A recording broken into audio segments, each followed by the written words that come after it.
video mode I switched off. Audio mode I have to switch off after talking to you. Okay, okay, okay. So shall I start? Hari? Yes, yes, Anand. I'm eagerly waiting. Good afternoon to all. It's again a great pleasure to be a part of this webinar. This is a great development that has taken place during the course of last 3 or 4 weeks, and I have to personally thank Hari and Aditya for taking the initiative and informing this to all those who are interested. The fact that 200 people are willing to hear about appreciation of evidence at 3 o'clock in the afternoon itself shows that there is a lot of interest that is now evinced by all the advocates. My dear friends, please appreciate the fact that a High Court judge, namely Justice Vaidyanathan, who is a senior judge, he comes and attends a webinar of this nature. So therefore, he again reminds to all of us that whatever be our status, whether we are advocates, we are judges, we are always students of law. So I particularly see Mr. Justice Vaidyanathan's presence in this webinar, which gives that very positive indication. And therefore, I am very happy to be presenting one more episode on this appreciation of evidence. Basically, before going into the topic, I would want all of you to basically understand as to what does the law of evidence determine. Let us start from fundamentals. As I always insist that it is always better for us to keep ourselves empty and start it from the fundamentals. Only then it will be more effective. So I expect all of you to have a state of mind like that. So what does law of evidence determine? That's the first question we must be answering before we venture any further into this topic. See, law of evidence determines 4 things. The first that is determined by the law of evidence is what are the facts that needs to be proved in order to establish the subject matter that has to be determined. In other words, the substantive law that is involved in a particular case. Let me give an example. A case involving suit for recovery of money. So, what are the facts that needs to be proved in a case of that nature? If it's a recovery of money based on a promissory note, then there has to be an offer and acceptance between the parties, meaning there must be a contract between the parties. One of the parties must have lent money, the other party must have received the money, and the party who receives the money executes a promissory note, promising that the money will be settled on demand if it is an interest with an interest of so and so. So therefore, that is the fact that requires to be proved in this case where the plaintiff is seeking to recover money based on a promissory note. What happens in a suit for injunction? In a suit for injunction, what are the facts that require to be proved? In a suit for injunction, the plaintiff must establish his right over the property. The plaintiff must establish that he is in possession of the property. The plaintiff must complain that the defendant is attempting to illegally interfere into the possession of the property. So fundamentally, basically, I'm talking about very basics. So fundamentally, these are things which are expected in a suit for injunction. What happens in a suit for declaration? the plaintiff has to derive his title. He has to basically say how he has a title to the property, through what documents he is deriving it, and what is that the defendant is doing in order to create a cloud on the title of the plaintiff. Basically, these are all the requirements in the declaration. So, if one were to properly understand the facts that are to be presented, as I started saying, it involves the substantive law. So, if you are to do all this, you must know the Contract Act, you must know the Transfer of Property Act, you must know the Specific Reliefs Act. So only if you know these substantive laws, you will be first able to make a foundation for your case. It is only later that the procedural law, Evidence Act, etc. starts coming. So the law of evidence determination was what the law of evidence determined. The first portion of it, or the first phase of it, is that substantive law. Likewise, take in a criminal law, in a case of murder. In a case of murder, the prosecution has to establish any of the 4 limbs in section 300. That is the fundamental in a murder case. In a case of, say, criminal breach of trust, in a case of criminal breach of trust, what does 405 say? There must be an entrustment. The dominion over the property has been entrusted to the accused person, and the accused person has dishonestly misappropriated the property. So these are all things which involves the substantive law. So unless and otherwise you are good in substantive law, there is no question of moving further into the other procedural laws and Evidence Act. So the first step is the substantive law. So what are the facts that are required to be proved in order to establish the subject that requires to be determined? The subject that requires to be determined is this substantive law. Okay. Then we go to the next step. The next step is what proof is to be given of those facts. So in order to establish all these things, what proof has to be given for establishing those facts?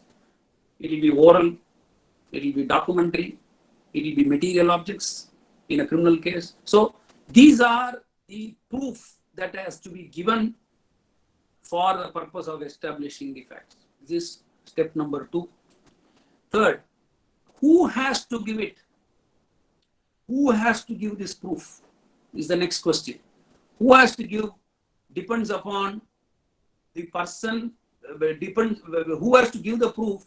The straightforward answer that is found is in 101 of the Evidence Act, which speaks about burden of proof and onus of proof. That one provision talks about 2 different things. Burden of proof is the proof that requires to be established by the person who is approaching the court, seeking for a relief. And it is that person, it is also called as legal burden. It is that person who has to give it, who has to give the evidence, who has to establish, who has to prove it. And what is onus of proof? Onus of proof is the particular defense or particular stand that is taken by either of the parties, which is relied upon by them, which they have to prove for themselves. For instance, the defendant takes the stand that the agreement was taken from him by coercion fraud. If he takes a stand to that effect, then the onus of proof will be upon him to show as to how he is going to substantiate his defense that the agreement was plucked away from him by coercion, fraud, etc. So the third step is who is to give it? Who has to give it? Likewise, when it comes to the relevant facts, the other evidences that are being relied upon, then it will depend upon the witness who is being examined for that purpose, for establishing the relevant facts, which ultimately go to prove the fact issue. So that is the third step. The last is how it must be given. How it must be given. So these are broadly the 4 things which are determined when evidence is given before the court. So therefore, One is what facts needs to be proved in order to establish that which is the subject matter of determination. What proof is to be given of those facts. 3, who has to give it. 4, how it should be given. These are the fundamentals. Then, what are the provisions contained under the Evidence Act? What provisions are there under the Evidence Act? There are broadly 3 heads under which you can bring the Evidence Act. We regularly say this in the court, and without realizing that what we are saying is directly traceable to that. The first thing which an Evidence Act contains is relevancy of facts, which we call in court as relevant facts, relevancy. Then what does the Evidence Act have? It talks about the proof of facts. Then the third thing which is given by the Evidence Act is the production of the proof of the relevant facts, which we regularly call in court as relevancy, proof, and admissibility. Generally, when a petition is filed for additional evidence before the court, we say, my lord, I have no objection in allowing the application, but it must be subject to relevancy, proof, and admissibility. Don't we all say that in the court? That is what is ultimately given under the Evidence Act. That relevancy, proof, and admissibility is the one which is broadly dealt with under the Evidence Act. Now, having known that, we will go into the next step. What is the next step? I was continuously saying right from the beginning the word fact. So we must first understand what is meant by a fact. What is meant by a fact? It is important to understand what a fact is. The definition is provided under the Evidence Act under Section 3. See, Section 3 says that a fact means and includes 1. Anything, state of things, or relation of things capable of being perceived by the senses. 2. Any mental condition of which any person is conscious. These are the 2 things that are coming. One is all the things or state of things or relation to things which can be perceived by the senses. If you look at the illustration, it says that there are certain objects arranged in a certain order in a place is a fact. A man heard something is a fact. The man saw something is a fact. The man had uttered certain things is a fact. So basically, whatever these 5 senses are able to perceive and which is able to be spoken about are all facts. And the additional thing that has been added to the definition is mental condition of which any person is conscious. So the mind, how it understands a particular situation, is also covered under the definition of fact. So the fact involves whatever is perceived by all the 5 senses and the mental condition. So in whole, this is what is called as a fact. So whatever is said through those perseverance, through perceiving out of those 5 senses, and whatever is said by the mind, understanding it and delivering it, all these things come under the definition of a fact. So next thing which we have to understand is fact in issue. Fact in issue is also defined under the Evidence Act under Section 3. I don't want to read the definition. Let me straight away tell you. Fact in issue is one which is directly in contention between the parties. Fact in issue is the one which is directly in contention between the parties. We are in an adversarial system. What does the adversarial system do? In an adversarial system, one person comes to the court seeking for some relief, the other person defends it or objects to it, and then the judge decides the case.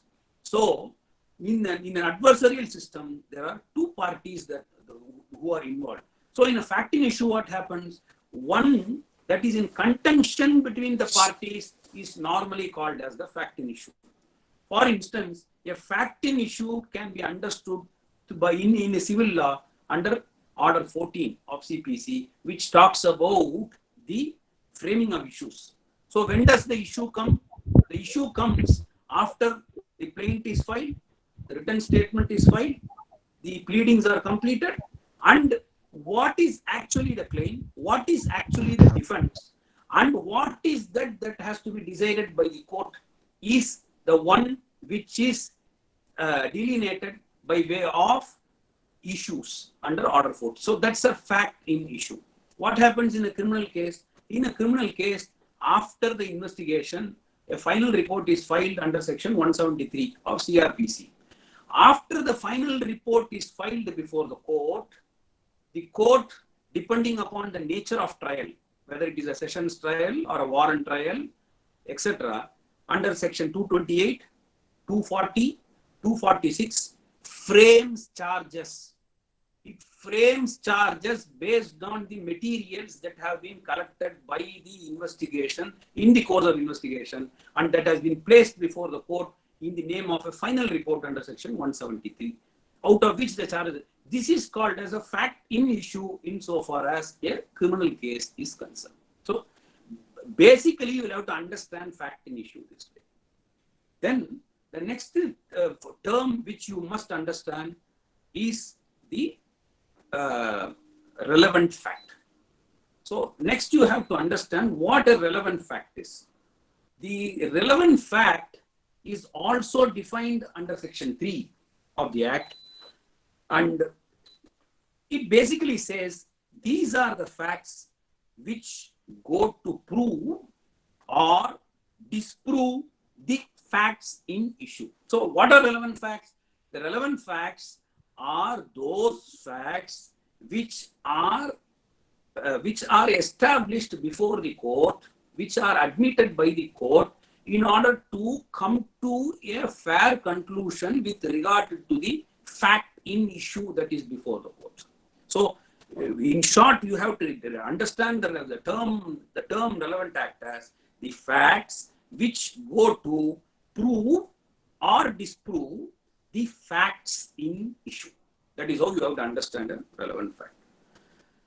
Now, after having understood these terms, you will hereafter you will understand as to why I was going into the fundamental things like the fact in issue, relevant fact, etc. Only if you understand this properly, you will be able to understand properly the terminologies that are used under Section 5 and thereafter. Only then you will understand why it is placed that way. So, Section 5 of the Evidence Act is very important. You have to read it and reread it again and again, because for every trial lawyer, your success before the trial court will depend upon how thorough you are with the Evidence Act. If you are thorough with the Evidence Act, I am assuring you, my dear friends, that you will be a very, very successful trial lawyer. If you are not well versed with the Evidence Act, then you are as bad as the client who is there before the court. So therefore, it's very important for a lawyer who is practicing trial before the subordinate courts to be very well versed with this, and that is why it is important to read and reread as and when you get time. So Section 5 of the Evidence Act says evidence may be given in any suit or proceedings of the existence or non-existence of every fact, underline the word fact, existence or non-existence of every fact in issue, and of such other facts as are hereinafter declared to be relevant. So what are the such other facts which have been hereinafter declared to be relevant? Those are the ones which are covered under Section 6 to Section 55 of the Evidence Act. Those are all called as relevant facts. And the last word is the one which you have to keep underlining. and no others.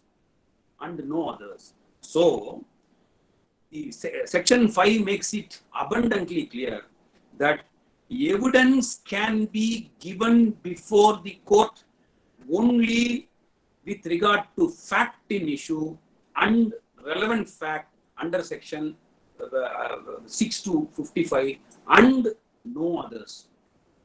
The language is very clear, and therefore whatever you bring before a court will have to either pertain to the fact in issue or it must pertain to the relevant facts.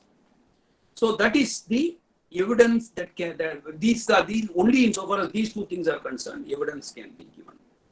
Then you must understand that section 136 of the Evidence Act makes it very, very clear that it is the court which is the final authority to decide regarding admissibility of an evidence. It is given to the complete discretion of the court, of course, based on the provisions of the Act, and therefore it is the court which determines under 136 of the Evidence Act and which is the final authority to decide the admissibility of evidence. Basically, the admissibility of evidence as a general rule, will directly relate to the relevancy. In other words, relevancy is the best test of admissibility.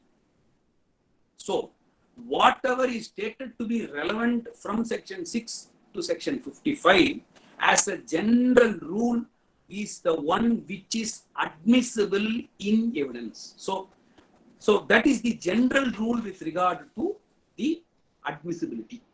Whatever is stated to be relevant under these provisions are admissible. Then, see, these relevant facts, that is the general rule. Then I'll develop it from there. The relevant facts need not always be admissible. The other way around is not always correct. So don't think that whatever is relevant at any given point of time is admissible also. That's not what it says. It is a threshold stage. So sometimes law itself will bar its admissibility. Law itself will bar it. For instance, there is a privileged communication as between the advocate and client, husband, wife, etc. See, whatever is covered under, I will not go into it, whatever is covered under 122 to 131 of the Evidence Act, these are all privileged communications and these are all privileged witnesses. It covers privileged witnesses and privileged communications. So, per se, those types of communications are those which are stated by those privileged witnesses can be brought under the relevant facts, from section 6 to section 55, but it is barred by section 122 to 131. So therefore, even if these facts are relevant, if it comes within the purview of 122 to 131, then it will not become admissible. That's what I said. So it may be relevant, but the law itself has barred it, saying that it is not admissible. Then I will give you another example. For instance, a person goes before the police and he confesses something to the police. Per se, what he has confessed to the police may be treated as an admission, or it can be literally brought in as an admission under the Evidence Act. If it is brought as an admission, it will be a relevant fact. But section 25 of the Evidence Act completely bars any confession made to the police officer. So that means that even though it may be relevant under the general term of admission, it is barred by section 25. Therefore, even though it is a relevant fact, it is not admissible in view of the bar under law. So this is another example which I can give. Then, same way, relevancy and proof or the mode of proof are also two different things. Please understand, relevancy and the mode of proof are two different things. So I have covered relevancy and admissibility. Then I'm going into the mode of proof. So this relevancy and the mode of proof are also completely two different aspects altogether. I will give you an example. See, now a suit is filed for recovery of money based on a promissory note. The promissory note is sought to be, the copy of the promissory note is sought to be marked before the court. The promissory note is a relevant fact, and the fact in issue to be decided in the case is whether the defendant had borrowed money from the plaintiff by executing this promissory note. What is now sought to be marked before the court is the copy of the promissory note. Now, Section 64 of the Evidence Act basically says that the document that is produced before the court must be primary, meaning it must be original. That is the fundamental rule. Now, so it is a relevant fact that copy is sought to be brought before the court. The mode of proof is by trying to mark a copy of the promissory note. It is stopped by the court. It is objected by the other side, saying that he cannot mark a copy of the promissory note, and he has to bring the primary evidence. The very document itself has to be marked before the court. So that objection is, so even though it is relevant, burden of when the mode of proving that document becomes a problem, so court will say, no, I will not allow you to mark this document. Then what will you tell the court? No, I will be able to establish that I can mark the secondary evidence in this case under Section 65. 65 gives the list of conditions where you are permitted to let in secondary evidence. So therefore, you can always say that it comes within that the provisions of Section 65. You can say that the original promissory note was signed and it was given to the defendant since he wanted to keep it in his custody. I have given a notice to the defendant to produce the promissory note. In spite of receiving that notice, the defendant has refused to give the original promissory note.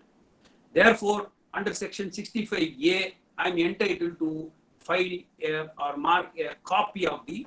So once you establish that fact, then what happens? Then it is the relevant fact, and the court also admits that document because the mode of proof has satisfied the requirement of Section 65. So therefore, relevancy and the mode of proof are again two different aspects. A document which is relevant may not be admissible when there is a problem with regard to the mode of proof. I'll give you another example. For instance, phone calls are made between the accused persons before the murder takes place. So these phone calls through their mobile numbers is now sought to be brought before the court by the prosecution in order to establish the fact that there was a clear meeting of minds between the parties. There was a conspiracy between the parties before the incident took place. So they take it from the service provider and it is sought to be marked. It is a relevant fact, but when it is sought to be marked, the court says, or the other side, the counsel for the accused objects saying, no, this cannot be marked because he is bound to get a certificate under Section 65 B4. Without that certificate, this document cannot be marked.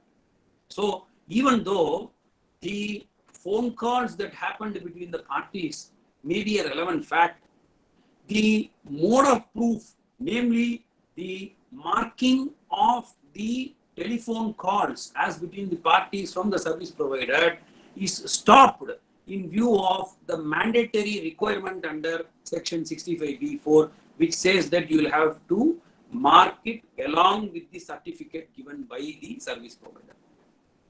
You understand? So therefore, this is what is This is the difference between the, so whatever is relevant need not automatically get itself proved, need not automatically get itself admissible. So these three are three different things. What are those three? Relevancy, admissibility, and proof. These three are relevant. Okay. Now I'm going to get into, after all, laying all these fundamentals, now I'm slowly getting into the topic that has been assigned to me, which is appreciation of evidence. See, whenever I deal with this subject, if I start talking theory to you, you first of all, it will be very boring, and you may not really appreciate or understand how this really works. So therefore, I always would want to do it by way of giving an illustrative case and then explaining the law behind it, and thereafter make you understand as to the importance of the appreciation of evidence. What are the various steps that are involved in the appreciation of evidence? See, imagine that there is a trial court with 50 small doors. Small doors, like pigeonholes, 50 small doors. These 50 independent small pigeonholes are representing section 6 to section 55. Each pigeonhole is representing one section starting from section 6 to section 55. So the facts that are to be admitted by the court are waiting outside these pigeonholes. They are all waiting outside. Court is here, pigeonholes are here. It is all waiting outside. These facts which are required to be admitted by the court. So when a party wants to bring in those facts and make it admissible before the court, then he must satisfy any of the requirements under section 6 to section 55. That is what I said under section 5. So each pigeonhole, he has, when he wants a fact to be brought in as relevant and admissible, then he must be able to trace it to any of those provisions under section 6 to section 55. If he is able to trace it, then based on the provision which he is able to trace, that pigeonhole will open and the relevant fact will get into the court. So you imagine this so that it will be very easy for you to understand how this works. That's why I'm giving you a sort of a figurative model for this. Then the first step, so there is a court, counsel, everybody is here, and there are 50 small pigeonholes. The relevant facts are all waiting outside. It's all waiting outside. Now, the first step of appreciation of evidence is admissibility. Admissibility is the first step that has to take place in the process of appreciation of evidence. Now, I will give you the illustration. Carefully listen to this illustration, and with this illustration, I will explain you the various steps in the appreciation of evidence. It will be more easier for you to understand. Okay. The illustration is this. The illustration is A is a distant relative of B. So there is a property dispute between both of them, and there are simmering differences between the parties. So B decides to kill A. B decides to kill A. So B enters into a conspiracy with C, D, and E. He enters into a conspiracy with C, D, and E. And they constantly meet and are making plans, are trying to evolve a plan in order to carry out this murder. Then they make frequent phone calls between them. B makes phone calls to CDE, and CDE in the same way makes phone calls. CDE among themselves make phone calls. So these phone calls are happening between them. and the conspiracy is slowly growing. They are trying to evolve a plot, basically. Then what happens is that B purchases a second-hand car. He purchases a second-hand car in the meantime. He also does it. Then what happens is, on a particular day, he makes a phone call. He makes a phone call to A. And he tells him that why are we continuously fighting like this? Enough is enough. After all, we are relatives. So therefore, why don't we both talk and settle the matter among ourselves so that both of us can live a peaceful life and our families will not unnecessarily get alienated. So therefore, why don't we discuss?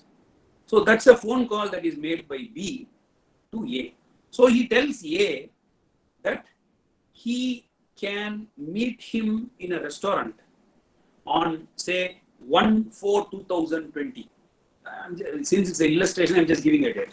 So we'll meet on 1/4/2020 at a particular restaurant, Saravana Bhavan restaurant, some restaurant. Restaurant we'll meet. And he says that we'll meet around 7:30 p.m. Let us meet there around 7:30 p.m. After getting this phone call, A becomes happy. He thinks that at the end of the day, it's good that the issue is getting resolved. Therefore, he gets very happy. So what he does is, he informs his friend, a very close friend of his, about this development. He says that that friend will name him as X. So he informs X that on so and so date we'll go. He has called me for a dinner in a restaurant. We'll go there. We'll have food and we will talk and I'll try to resolve the issue. So what happens is that in the meantime, B calls C, D, and E. After this phone call, B calls C, D, and E and informs them about this development. And he asks them to wait in a particular spot on that day. That is on 1/4/2020. You please wait on that particular spot. So and so spot, you wait. So on the fateful day, A along with his friend X comes and arrives in the restaurant in a call taxi. So they take a call taxi, they come to the restaurant, they reach that place at about 7:30 p.m. So 7:30 p.m. they reach that place. So immediately B shakes hands with them. He talks pleasantly with them. They have dinner in that restaurant. Basically, he tries to talk with him as to how this can be resolved, so on, etc., etc. So this conversation takes place. So this dinner is over. 9 o'clock, it is all over. So 9 o'clock, B makes an offer to A and X, saying that he will drop them in the car. Why should they again take some call taxi? I will drop you in the car. Why don't you come? And he said, anyway, I have a car and I can drop you and then I can go home. So both of them bona fide believed what he was saying. So they got into the car. He drives the car. The car goes to that particular spot where B had asked C, D, and E to wait. All of a sudden, the car stops. So B gets down from the car saying that there is some problem in the car, and he goes and he opens the bonnet, opens it. In the meantime, A and X come out of the car just to see what the problem is. Then they find that C, D, and E, one of them having a knife and two of them having sickles, are ominously running towards them. Immediately after seeing them running towards them, A and X start running. They start running from the place. They get into the next street. There were some passers-by who were shocked with the incident, And within a few minutes, C, D, and E closed down.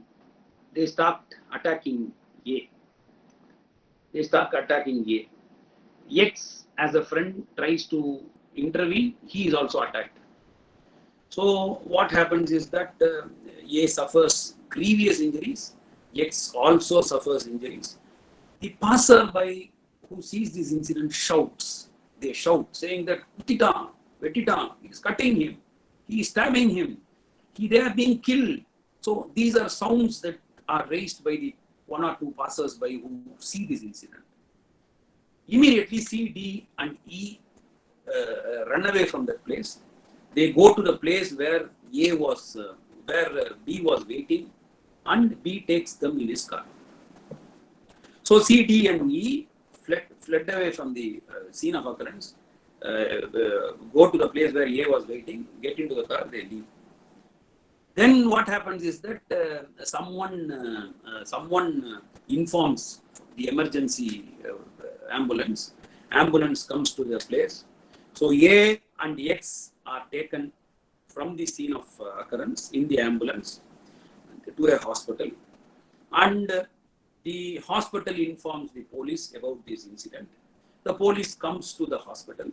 They take the statement of X, and an FIR gets registered.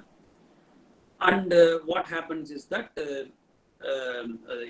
after 2-3 days, A dies, X survives, and after some time he is also discharged. In the course of investigation, B, C, D, and E are arrested by the police, and a final report comes to be filed before the concerned court for offence under 120B, Red with 300, Red with 302, 302 simpliciter, 307, 506 part 2, etc.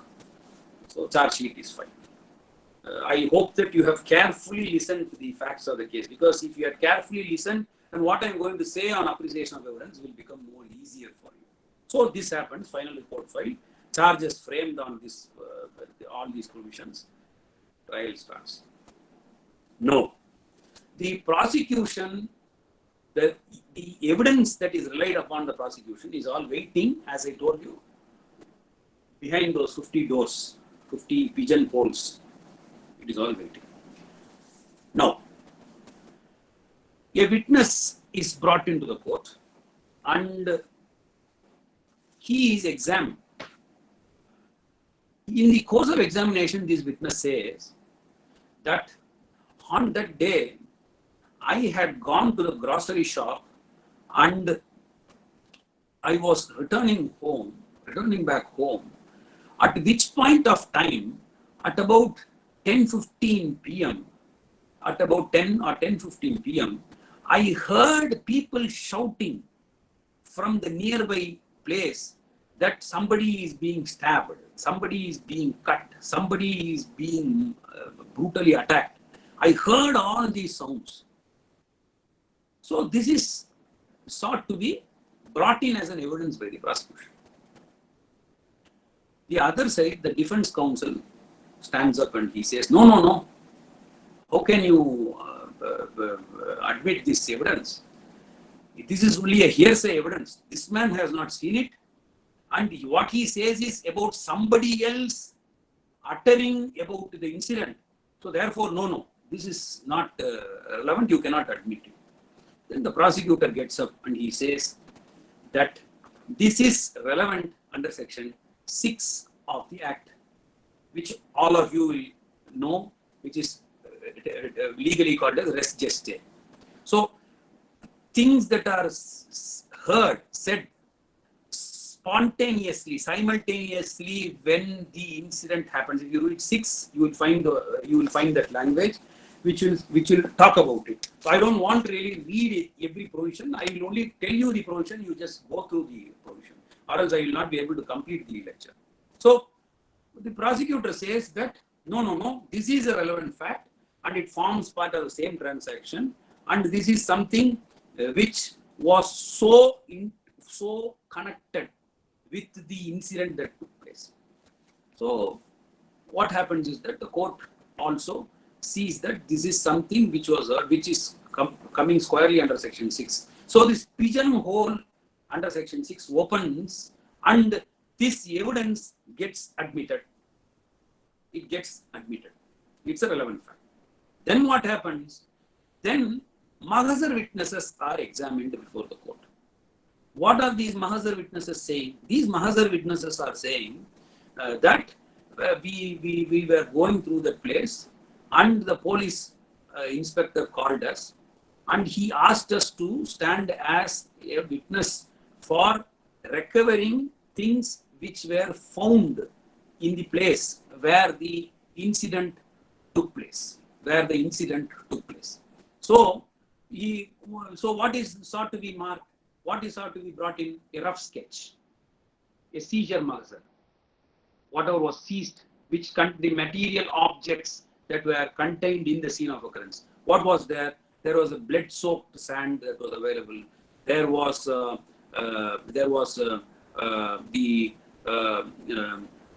some stones that were available. There was a chapel that was worn by the deceased that was available. So all this is seized from the spot and they stand as a witness. When this is done, the defense rises up and says, no, how is it, how can it be admitted? Then the prosecutor stands up and says, please look at section 7 of the Evidence Act. Section 7 of the Evidence Act basically says the cause and effect of anything which had happened in the place. See, this blood, this chapel, this change in the entire spectrum of that place, the changes that had happened in the scene of occurrence could not have happened if this incident had not happened. So therefore, section 7 covers this. It covers this. So immediately after that, the court is convinced, pigeonhole for section 7 opens, it is admitted by the court. Then witnesses are examined who speak about the previous enmity between A and B with regard to that property dispute about which I was talking. Other side says, no, you cannot do it. Then the prosecution says that this is motive for the entire incident and it is a relevant fact under section 8 of the Evidence Act. So pigeonhole for section 8 opens, it comes in. Then what happens is that another witness is examined by the prosecution who speaks about seeing the accused persons coming near a pump set and washing their blood-soaked dress, washing their hands, washing their blood from them.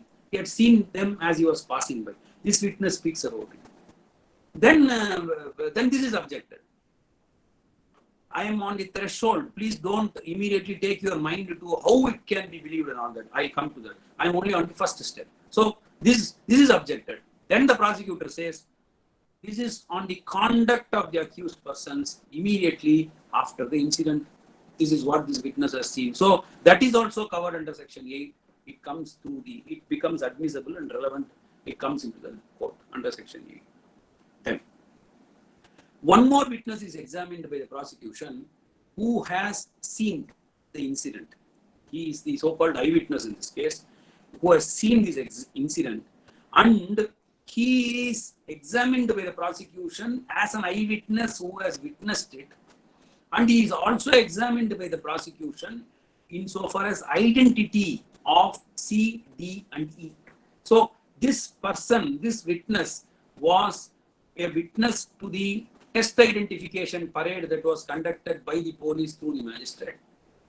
Why? Because C, D, and E are persons who are unknown. Since they are persons who are unknown, both X and C, both X and the eyewitness were asked to identify them. So for the test identification parade, C, D, and E were identified, and this is sought to be brought through the witness. This is objected, for which the prosecutor says that it is covered under, such identity is covered under section 9 of the Evidence Act. So it is a relevant fact that pigeonhole opens, section, that relevant fact comes in under section 9. Same way, the witness, there are witnesses who are examined by the prosecution who speaks about a particular witness speaks about A, B, and X sitting and talking in the restaurant and leaving the restaurant at about 9:30 p.m. So he is a person who was the manager, or who was the in charge of that hotel, or the server in that hotel who had seen them. He is the witness who speaks about it. So, to what extent can his evidence be taken into account? He says that these persons, I saw them having their food and leaving at around 9:30. Incident had taken place, as I said, at about 10 or 10:15. So, in order to fix the time of occurrence, this evidence given by this witness becomes a relevant fact under section 9. So, from the same pigeonhole of section 9, it becomes relevant and admissible. So it comes. So this evidence is relied upon. Then what happens? Witnesses are examined who say that D was in his shop. I said C, D, and E are the other co-accused. Correct? So D was in his shop and he got a phone call, and he had come to the shop belonging to this witness. He got a phone call when immediately after the phone call came, he went to the corner of the shop and he started conversing, saying that he will come to a particular place and that everything has been made ready and that somehow it has to be finished, etc. It's a lot of things he had spoken. So what happens is that this is heard by this particular witness. And he speaks about this. And why is this evidence being brought in by the prosecution? In order to establish that there was a conspiracy.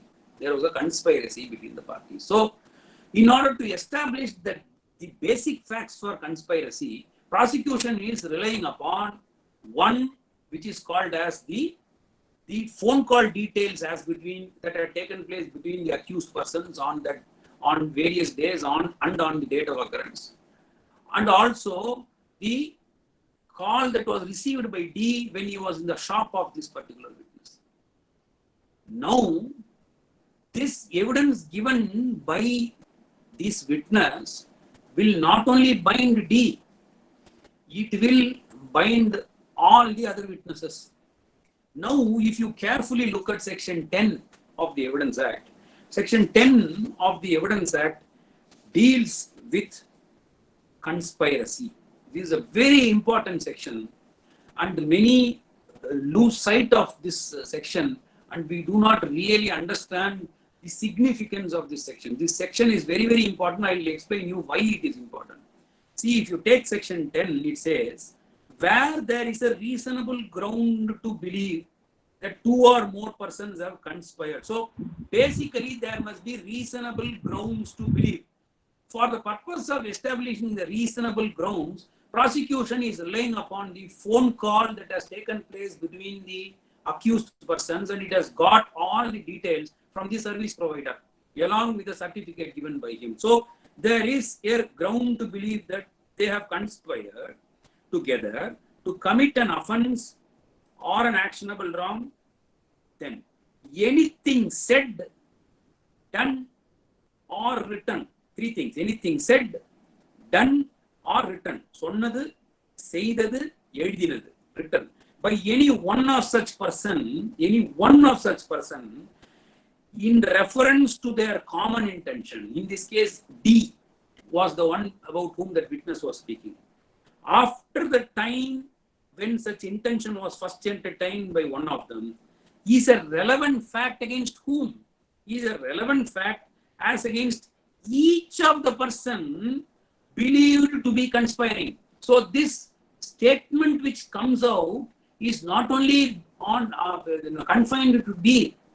It will be put against B, it will be put against C, it will be put against E also. That is the purpose of this. But it will stop, see again, as well as for the purpose of showing it, this will stop by any is a relevant fact acts against each of the persons believing to be conspiring, as well as for the purpose of proving the existence of a conspiracy, as for the purpose of showing that any such person was a party to it.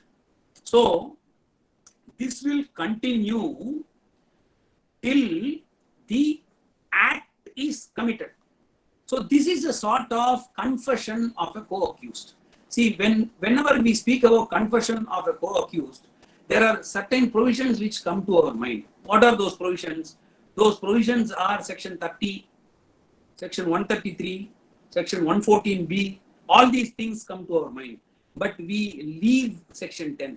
Actually, section 10 is even more dangerous because the things that are said, done, or written by any one of such persons in reference to that common intention, then it becomes a relevant fact not only against him, it becomes a relevant fact as against all the others also.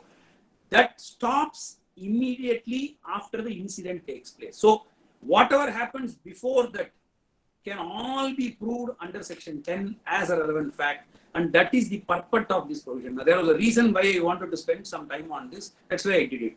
So therefore the prosecutor says this is relevant under section 10. The door opens, the pigeonhole opens, the evidence comes in.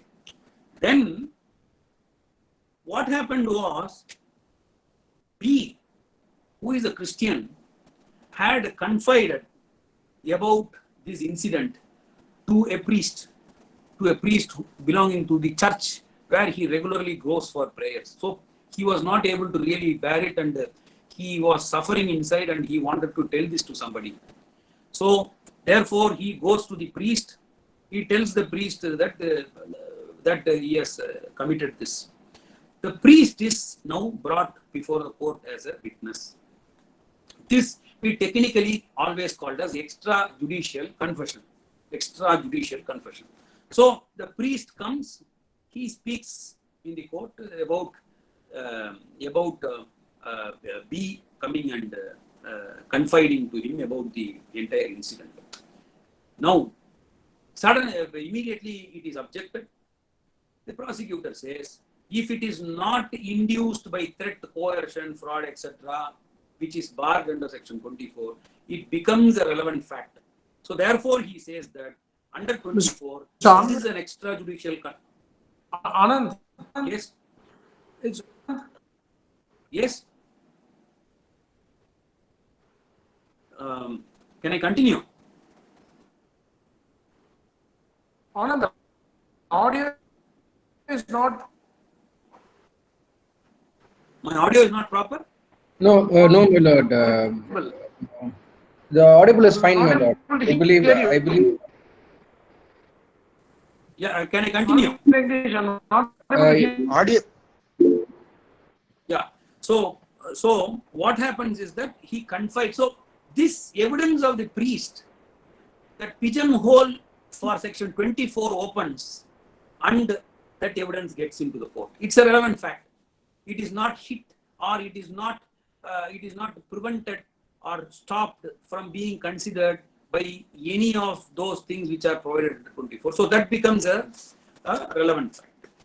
Then what happens is that after the arrest of B, C, D, and E, they make a confession to the police.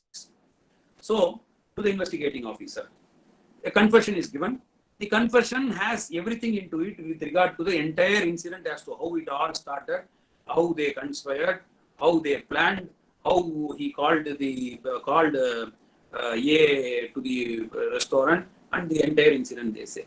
They also say that after the incident, his knife and sickle was concealed in some place, and they have also concealed their blood-stained dress somewhere, and they take the police to the investigating officer to the concerned place, and all this is taken. So what happens? now this is a confession that has been given to the police. So what does section 25 say? Section 25 of the Evidence Act makes it very clear that a confession that is made to a police officer,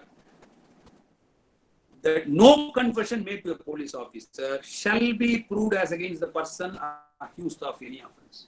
So the defense says, no, this is all, the prosecutor gets up and says that it is relied upon only to the extent of discovery of fact under section 27. Therefore, to that extent, it is relevant and admissible. If you take 27, 27 is an exception to section 25. 27 starts with the word provided that. Is a very peculiar provision where a provision itself starts with the words provided that. It's an exception, provided that when any fact is deposed to as discovered in consequence of information received from a person accused of any offense in the custody of a police officer, so much of such information, underline that, so much of such information, whether it amounts to a confession or not, as relates distinctly to the fact thereby discovered may be proved. So this is an exception under 25. Two words in section 27 is very important. Two words are that one is so much of information, other is which distinctly relates to the fact that has been discovered. So discovery of a fact. If you want to understand the purport of this provision, please read Pulikuri Kottayar case. Pulikuri Kottayar case will give you the entire gamut until today. That is the judgment which is being relied upon. So therefore, the prosecutor says that the material objects. What are the material objects? The knife, the sickle, the blood-stained clothes that were conceived, all that gets in, and this confession and this recovery is made in the presence of witnesses. These witnesses speak about it. The prosecutor says this is a relevant fact under section 27 because the confession, to the extent that it has led to the discovery of all these material objects, is a relevant fact under 27. Therefore, the pigeonhole under section 27 opens, it comes in. It becomes relevant. Then what happens is that E, who is one of the accused persons, he decides to confess to the crime. So therefore, he is taken to the magistrate. The magistrate, after satisfying all the requirements under section 164 of CRPC, records the confession of E. So what happens is that this confession under 164 is also in the nature of a former statement, like 161. 161 is a statement recorded by police. 164 is a statement recorded by the magistrate. Both these are called as former statements only. So this is the nature of a former statement. So now the prosecution is seeking to mark this statement that was recorded from E. This is objected by the other side, saying that you cannot do it. Then the prosecutor gets up and says that section 26 of the Evidence Act permits such a confession where it has been made in the presence of the magistrate. So therefore, this 164 statement that is recorded is marked as a document. So that comes in through the pigeonhole of section 26 of the Evidence Act. Then what happens is that the said confession is also taken to be a confession as against the co-accused. Then the court says, then it is objected saying, no, we let him confine it to him. He need not, his confession will not have any impact. Then the prosecutor says that all these persons are tried together, and therefore it is a confession which is a relevant fact under 30. Therefore, it is a confession which can be relied upon even as against the co-accused. So, to that extent that evidence is also taken, it becomes relevant. Then, the doctor is examined. The doctor to whom A and X were immediately taken after the incident is examined. That doctor talks about the statement that was given to him by the deceased A as to the entire incident. And the doctor talks about the injuries he found in the body of A and the injuries he found in the body of X. This doctor also gives his opinion on the injuries that were found. No, all this is thought to be brought in as evidence. The prosecutor justifies it by relying upon what? By relying upon section 32(1) of the Evidence Act, saying that what was said by A to the doctor is in the nature of a dying declaration. So therefore, it becomes a relevant fact under section 32(1) of the Evidence Act. He also says the opinion that was given by the doctor with regard to the injuries which he had found in the body of A becomes a relevant fact and is admissible under what? Under 45 of the Evidence Act. So these pigeonholes open, all these things gets in. And this doctor is also an eyewitness insofar as the injuries which he directly saw in the body of A and X. To that extent, his evidence is also relevant as an eyewitness to the injuries that were found in the body of A and X. Then postmortem doctor is examined. Postmortem doctor talks about what? He talks about the injuries that were found in the body of the deceased A, and he also gives his opinion with regard to the cause of death. So, how is it relevant? It is relevant under section 45 of the Evidence Act because it's an expert opinion given by this person based on what he found in the body and based on his analysis and assessment as to the cause of death. Cause of death becomes very important in a case of this nature, in a case of murder. So, all these relevant doors are opened and all these things are admitted in evidence. You understand? The reason why I was spending so much of time is to make you understand that this is how the first step happens in the process of appreciation of evidence. So this is how the court had opened, the pigeonholes are opened and the relevant facts had brought in. And this is just a demonstrative case about which I am saying. So all these happened, so the relevant doors opened, all these came to the court. Then the second step in the appreciation of evidence. What is the second step in the appreciation of evidence? Yes, these relevant facts have got in to the table of the court. Court is now having it.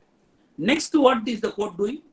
The court is testing the credibility or the reliability of this evidence that has now come to its table. It is testing the credibility or reliability, which is basically the court is either believing it or not believing it. That's the credibility and reliability. Now, which provision gives the power to court to make, to believe or not to believe? You must understand, you must trace it to some provision under the Evidence Act. We are in the Evidence Act. Please understand why it is important. Why is it important? Because the police who investigated the case did not see the incident. The prosecutor who conducted the case on the side of the state did not see this incident. The counsel who appeared for the accused persons did not see this incident. And the judge who decides this case did not see the incident. 4 persons who had not seen the incidents are involved in deciding as to who has committed this offense and whether it is these accused persons who have committed it. Therefore, it becomes very important to understand what it means for a court to believe. Believe is a very important word because the second step in the process of appreciation of evidence is testing the credibility or the reliability of the evidence that has been admitted into the court being relevant under section 6 to section 55. Then, what happens at this stage? Please see section 3 of the Evidence Act. It is very important. Section 3 of the Evidence Act talks about what it means by proved. What it means by proved. This is where that belief, the word belief is used under the Evidence Act. See, prove. A fact is said to be proved. A case is said to be proved. A fact is said to be proved. A fact in சொல்லும்போது immediately நான் fact னா என்னன்னு முதல்ல சொன்னது ஞாபகம் வரும் உங்களுக்கு. A fact is said to be proved when, after considering the matters before it, after considering the matters before whom? Before the court. Before it, the court either believes it to exist or it considers its existence so probable that a prudent man, it is not a judge, it is a prudent man ought, under the circumstances of the particular case, to act upon the supposition, it is supposition that it exists. Look at the wordings of this provision. See, basically what comes out of it. The court considers the matters before it. Court considers the matters before it. What are the matters before it? Fact in issue, relevant facts. These are the matters that are before the court. Court has these things before it. Then it relates. Why did these matters come before the court?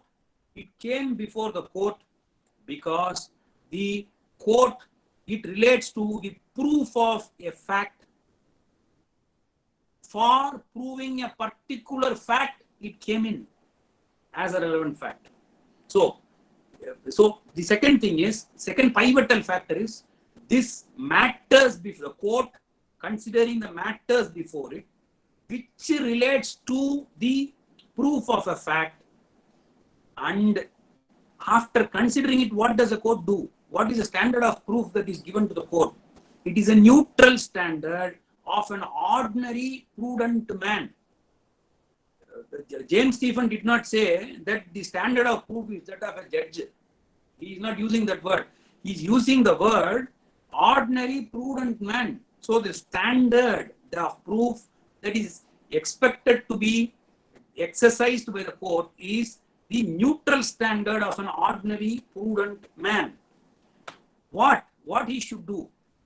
It is either he believes the fact to exist or he considers the existence of the fact so probable, probabilizing.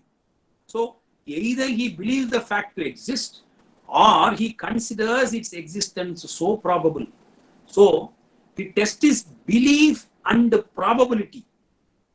And this is the standard of proof on in both the criminal and civil case. It does not differentiate. The definition under the proof does not differentiate between a civil and criminal case. It says that the court will come to a belief based on the matters before it, which it believes to exist, or it considers its existence so probable. So therefore, this is the test for being proved.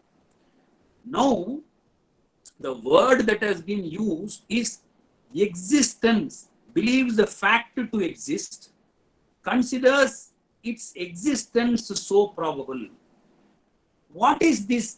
What is it believing? What is the existence about which it is talking about? In order to understand that, you will have to go to section 114 of the Evidence Act.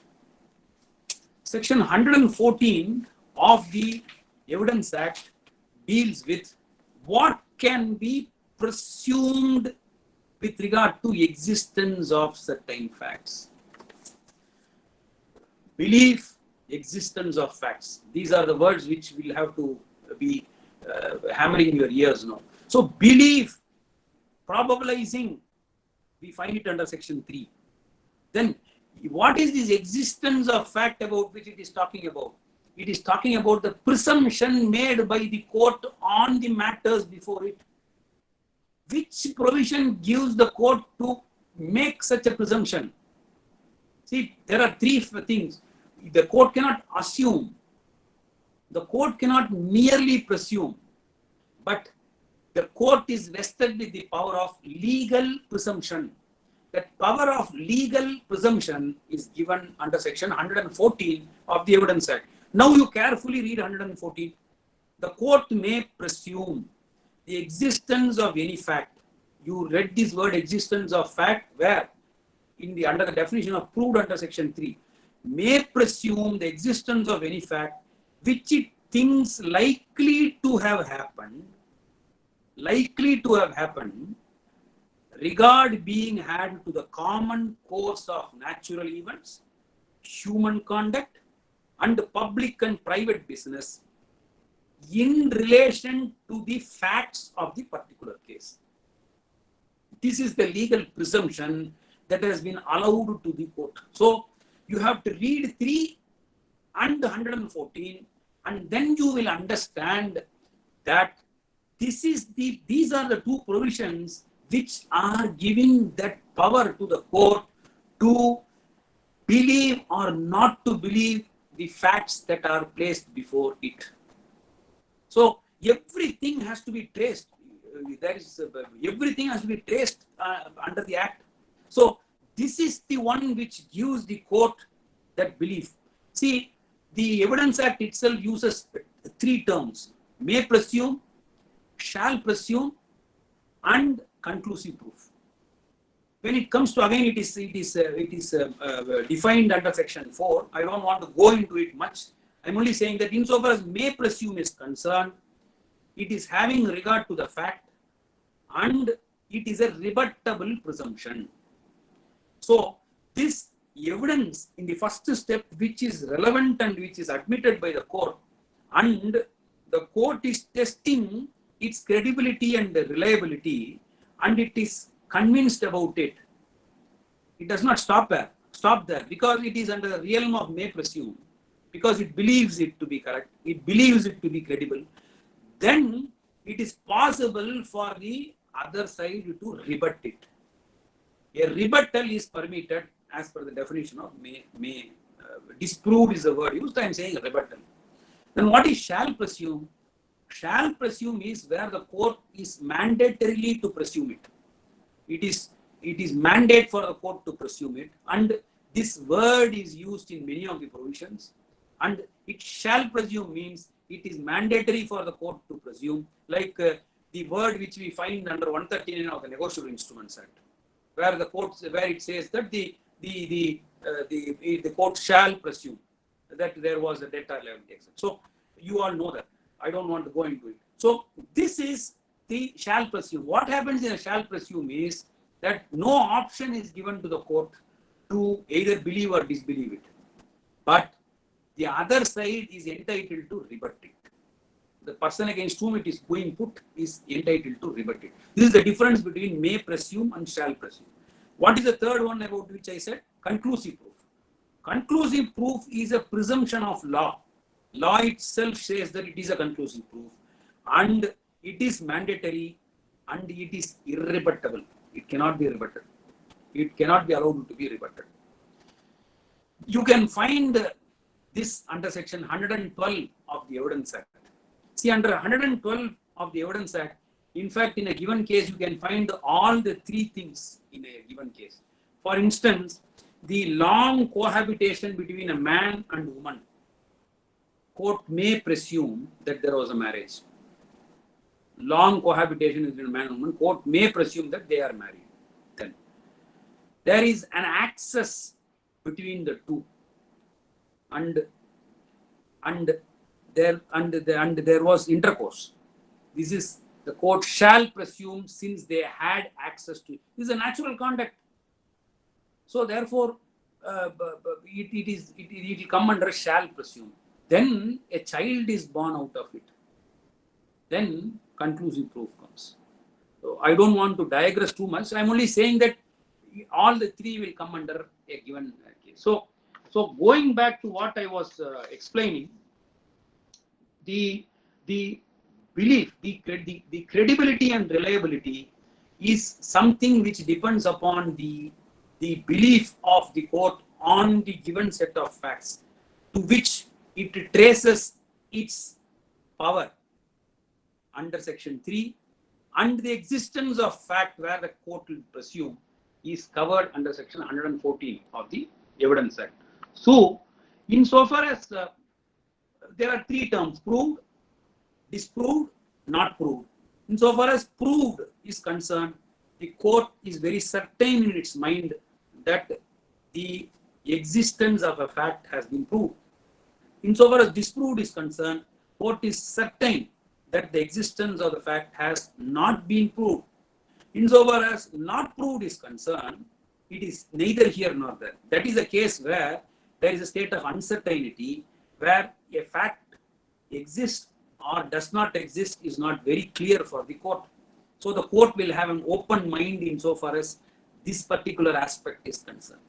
So, so I will now go back to the illustrated case. I was digressing from it for you to understand the provisions which deal with this power of the court to go into this process of believing existence of facts, etc. Now let me go back. So what happens is that the illustrative case, again remind that illustrative case. So what happens is that in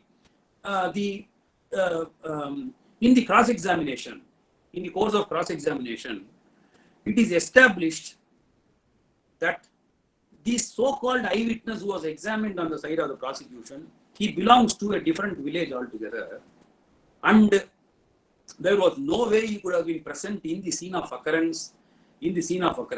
At such a night time. The incident had taken place at 10:50 p.m. So this person belongs to a different village, and therefore he could not have seen this occurrence. So what happens?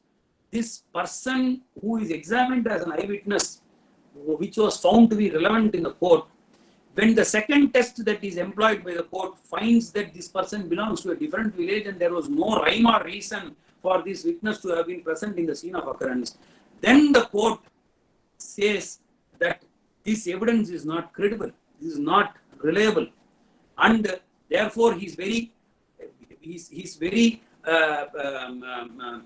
presence in the scene of occurrence itself becomes a big doubt.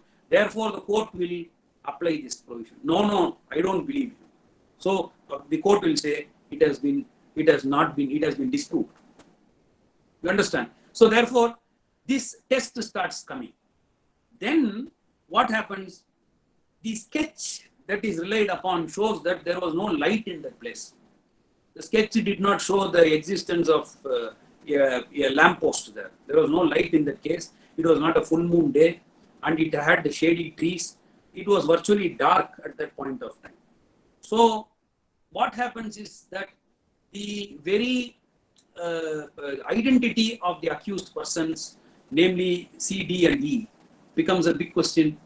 If in such a dark night, the eyewitness could not have seen these persons at all, or the injured person could not have really identified them at all, then what happens is that their identity of the accused persons and the DI parade, which is relied upon as a relevant fact, again becomes questionable.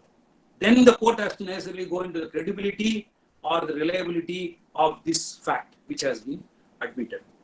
Then what happens? One witness who talks about identifying the accused persons in the TI parade, in the course of cross-examination, he says that I was first taken to the police station, and in the police station I saw the C, D, and E sitting, and the police inspector told me that these are the three persons. Thereafter, the test identification parade happened. So what happened?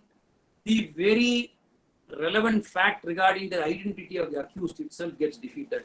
So the credibility or reliability of the relevant fact insofar as identifying the accused persons gets wiped off. Then what happens is the so-called recovery witnesses. In the course of cross-examination, it is established that they are stock witnesses for a number of cases like this, and police is regularly using them for this purpose, and therefore these persons could not have really been a witness for the confession or the recovery. Then even though it was a relevant fact and admissible, court doubts the very presence of the very confession and recovery in the presence of these witnesses. So the very recovery becomes a question. Even though it was a relevant fact, the recovery becomes a question because of the court not being able to really believe the witness, and the credibility and reliability becomes a question. Then there was I told you that there was a dying declaration with regard to the statement that was given by the deceased A to the doctor. In the course of cross-examination, it comes to be established that this person was not even in a conscious state of mind. Right from the time when he was taken in the van, he was completely unconscious, and he died in that state after 2 days. So therefore, there is no question of this person having given a statement to that effect to the doctor or anyone to be related. So therefore, even though it is sought to be relied upon as a dying declaration, which is a relevant fact, credibility becomes a problem. So therefore, the court will not be in a position to really rely upon it. So these are the various steps that takes place when it comes to this court assessing the credibility or reliability of a witness. So this is step number 2.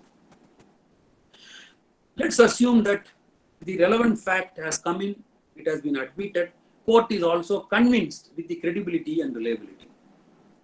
Then the third step that is involved in the process of appreciation of evidence is, for what purpose is this evidence going to be used?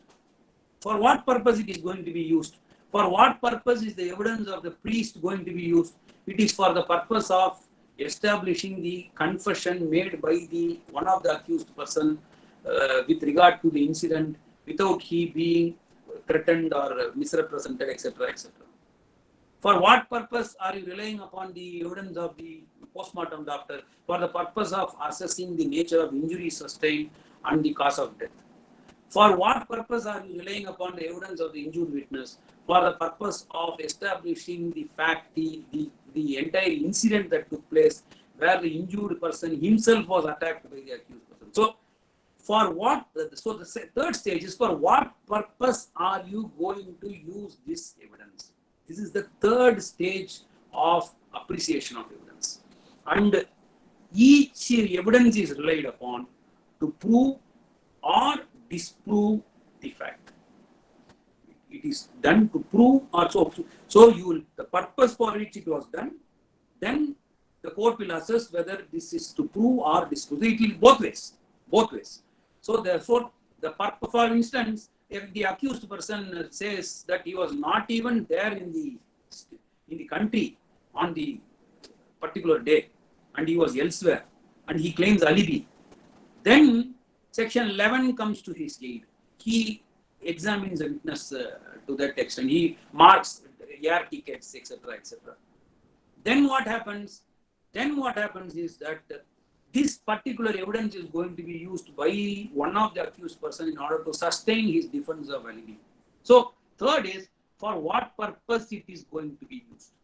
Then the fourth step in the appreciation of evidence is that whether what is available before me is enough or it requires corroboration.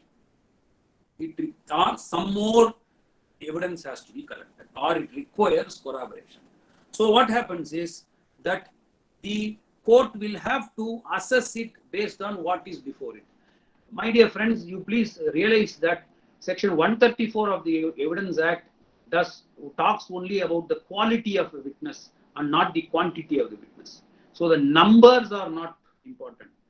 The reliability, the truthness of the witness is important. Even with the aid of just one evidence given by the injured witness, which is cogent, which is completely reliable, which is beyond any questions, the court can convict an accused person for the offense of murder. So therefore, it is not the number of persons involved, it is the quality of evidence that is before the court that becomes very important. So at this stage, the court has to assess whether with whatever fact is available before me by the witnesses, is it enough, or for the purpose of proving certain things, corroboration is required. Whether I have to take additional evidence whether additional evidence will be required. So therefore, this is the fourth step in which it happens. See, in Vadivel Devar case, the Honorable Supreme Court gave a sort of indication as to where it will be required. Honorable Supreme Court, and that Vadivel Devar case is the one which is relied upon till date. That is why I am relying upon it. It talks about witnesses, it talks about three types of witnesses. One is fully believable, next is fully unbelievable, and next is partly believable, partly unbelievable.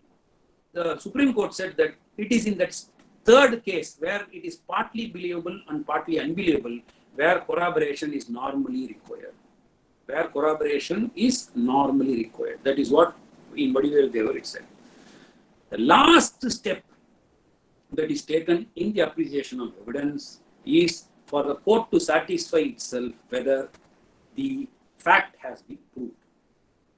The fact has. So, after all these appreciations, after reliance and reliability, relevant fact admissibility, credibility, reliability of the evidence, then for what purpose I am using, then whether this is enough or after all this, if the court finds that it has been proved as stated under section 3 about which I spoke in detail, then the court comes to a conclusion. Ultimately, the court comes to a conclusion. It is here that I want to read section 165 of the Evidence Act. Section 165 of the Evidence Act gives very, very wide powers to the court, with regard to everything in a trial, with regard to production of documents, with regard to examination of witnesses, etc., etc. I don't want to get into the scope of 165, except saying that this is the provision which gives the ultimate power to the court in the course of trial. Proviso is important. First proviso says, provided that the judgment must be based upon one, facts declared by this act to be relevant and duly proved. I'll again read that proviso. Provided that the judgment must be based upon facts declared by this act to be relevant. What was declared as relevant? Section 6 to section 55 was declared to be relevant. 1. 2. Whether those facts have been duly proved. So these are the two tests.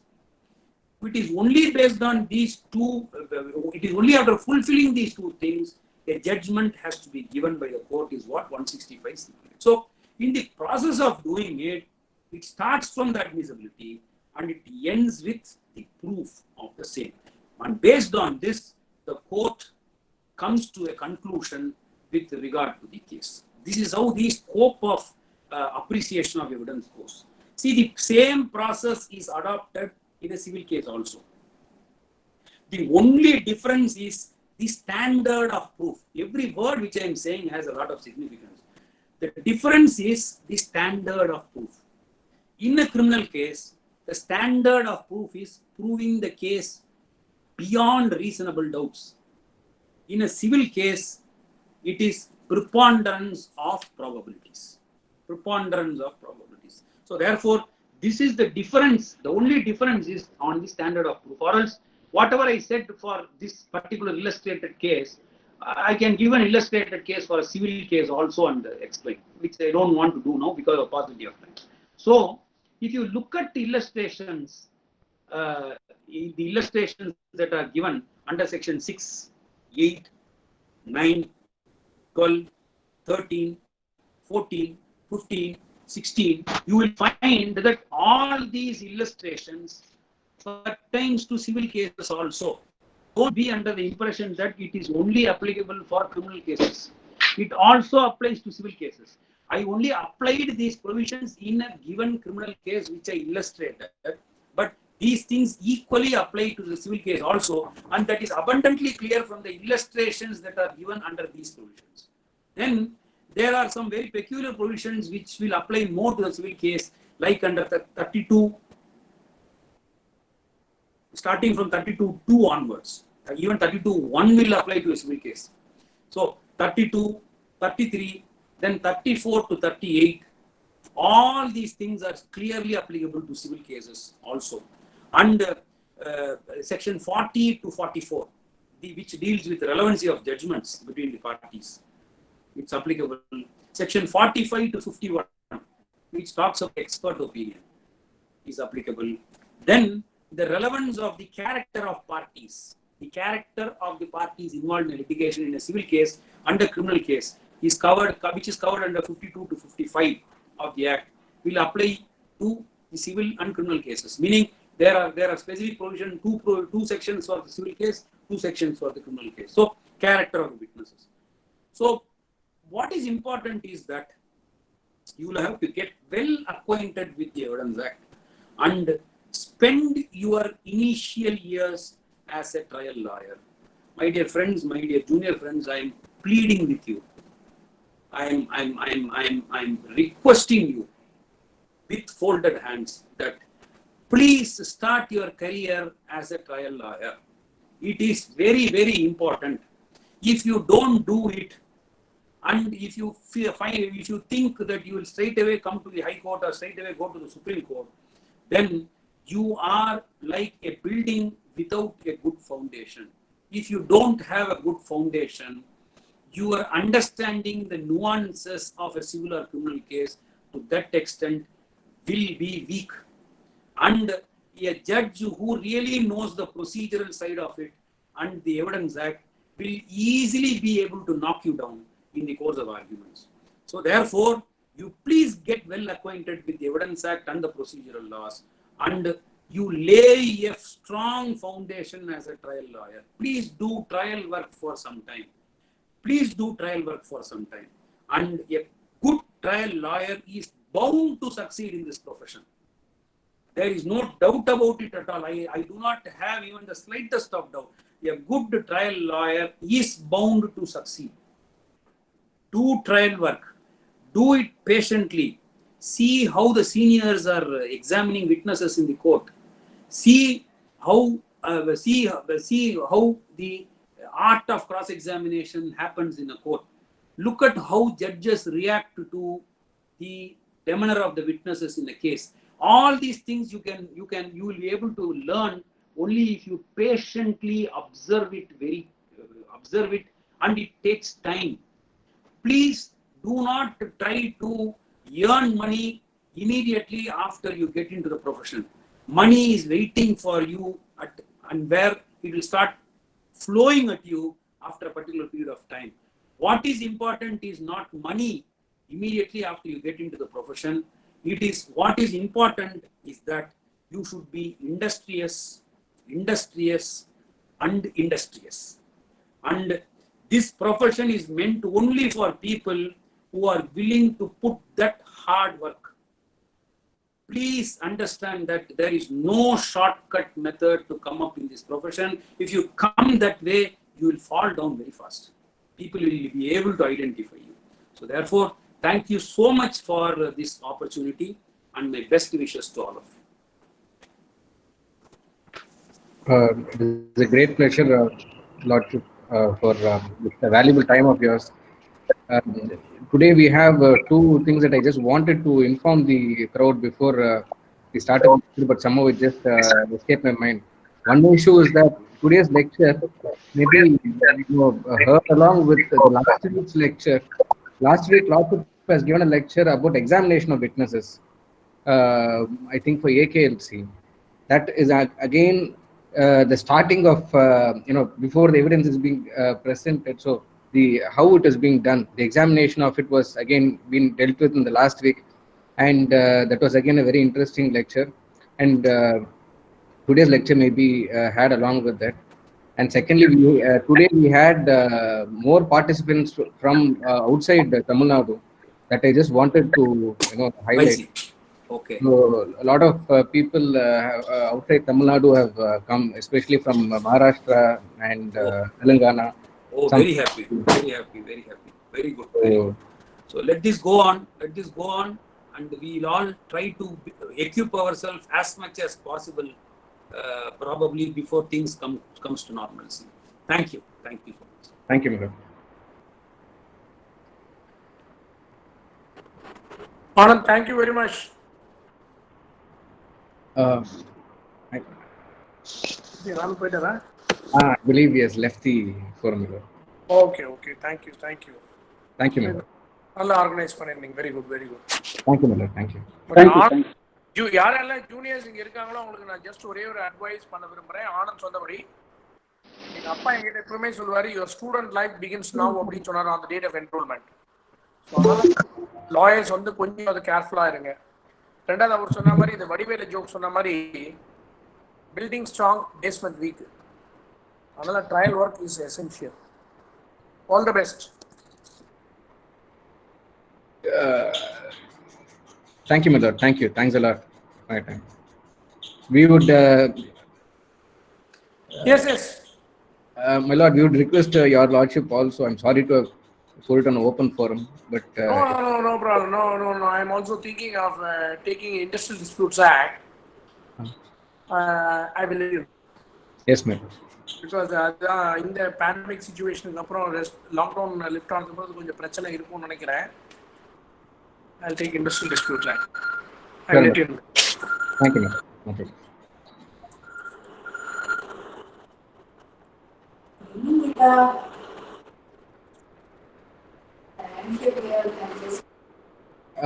Those of you, I can send you the video of this the webinar. I'll just send you the link for that. Those of you want to get the link, I'll just give me a minute. I'll just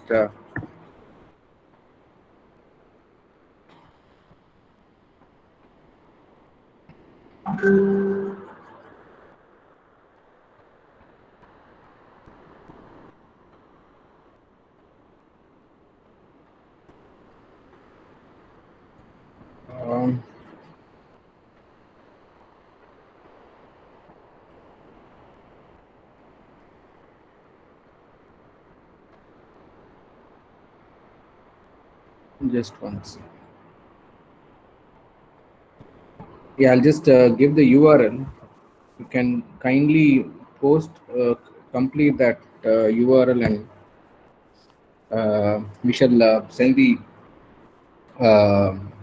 recorded version of it.